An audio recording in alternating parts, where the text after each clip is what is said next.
So the transition from elementary to middle school was a little challenging for us. We had had a great experience in elementary school, great connections with the teachers, and so we tried to make sure we did that same thing with middle school, tried to go ahead and connect with the teachers ahead of time, prepare them for Josh, prepare them for what his challenges are, and also things that he's able to do, some of his accomplishments and how we were able to get to those accomplishments. And so we would have initial conversations with the teachers before he would go into the classroom, meet with them, talk to them about him, then have him visit school, have him kind of do some priming, to kind of prepare him for a new building, a new teacher, a new classroom, new students, and that really helped us have him be prepared for that first day of school.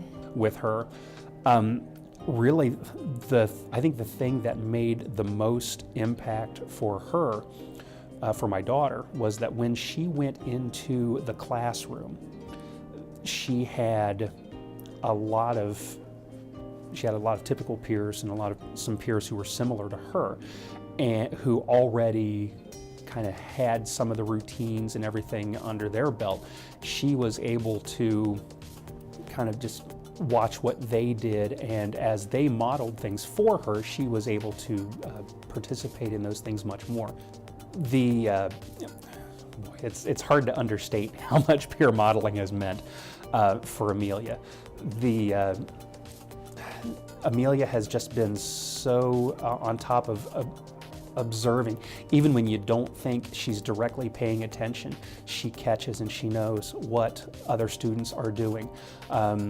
She will see them, or she'll kind of understand that what they're doing with something. And even if she doesn't go participate in it right away, she will come back to it later on. And just being able to see somebody else doing something, and then, okay, she decides that's something she might want to try to do, if not right now, a little later. And she'll go back to that and do that. And it's, like I said, it's gotten to a point now where some of these things that she's familiar with that she does, well, now there are some new kids who are not so familiar with the system, and so they get to see her doing it and having success with it, and it makes them want to come into the process. One of the things that I did that helped me when he began to go to school was I made a little book for him.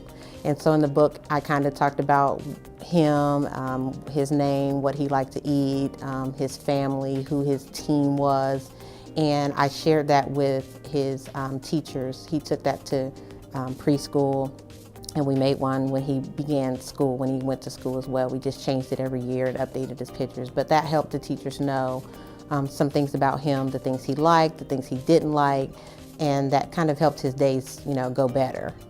I think with Henry's transition into middle school, I think we concentrate on three basic aspects: patience, education, and preparation.